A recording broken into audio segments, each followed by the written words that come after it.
Tapos na kami nag-jogging mga guys. Mga super mom. Grabe yung pawis ko. Sobra as in. Buong katawan ko. Pawis na pawis.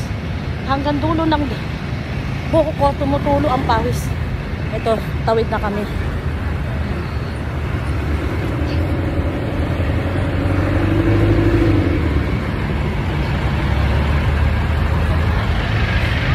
Nagpapa-cool down na lang kami. Kailangan na magpalit ka. Bakit? Kailangan na magpalit.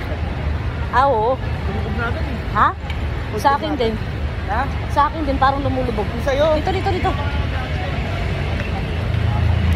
Dadaanan naman kami ng Jubilee. Hi, si Jubilee. Hindi na ako natatakaw sa'yo, Jubilee. May Christmas tree pa si Jubilee.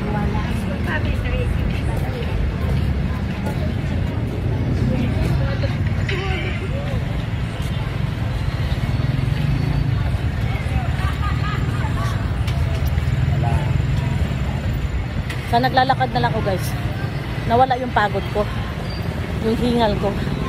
Ang ano ko na lang, medyo masakit yung paa ko. Kasi syempre, nag-gain ako ng 1 kilo. Nadagdagan yung bigat ng paa ko. Kasi lumaki yung braso ko, yung hita ko, pati tiyan ko, buhoset talaga guys. So yan.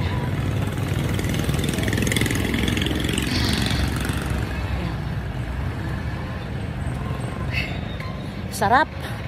Sobra. Buong katawan ko pawis. Tapos yung pawis tumutulo sa buhok ko. Grabe.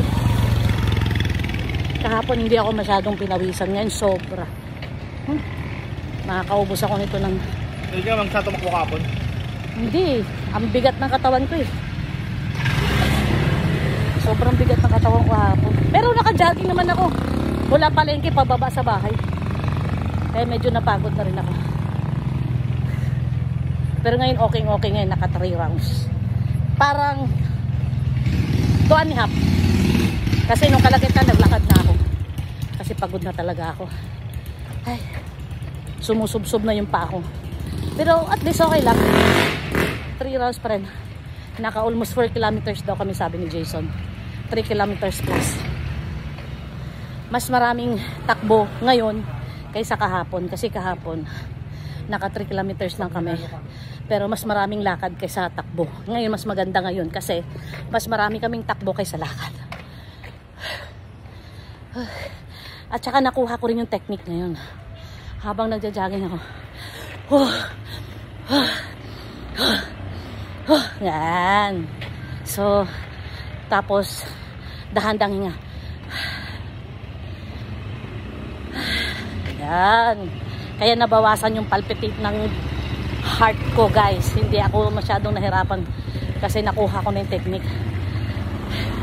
Hindi pala pwede yung bilisan mo yung hinga.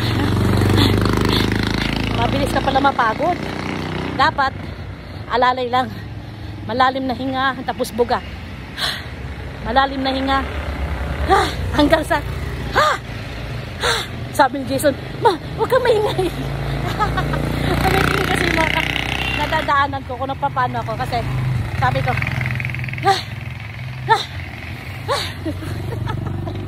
sabi ni Jason, madahan-dahan lang. Di dahan-dahan naman ako. Yun, nakaka-relax pala. Tapos pagdating namin sa malapit sa SM, kalagitan ng SM, wala din atlitan. Di ko na talaga kinaya. Sabi ko tama na yung takbo, lakad na lang ako. Di ko na kaya. Pumayag naman siya. Sabi niya, sige, mag-cool down ka na. Yun. Kaya mula sa kalahati ng SM hanggang dito sa 10th Avenue, naglakad na lang kami. Kaya nawala na yung hingal ko. Siyempre pagod. Pero hindi na ganun kapagod katulad kanina na nagja-jogging ako. Hindi sumakit ang tuhod ko. Ang masakit na sa akin ngayon yung paa ko dahil parang bumaan yung upper body ko. Tapos yung bigat ng upper body ko parang bumaba sa paa ko. Kaya medyo sumakit yung paa ko. So guys, thank you for watching. I hope na-encourage ko kayo sa pag-exercise through jogging. Bye! Thank you for watching!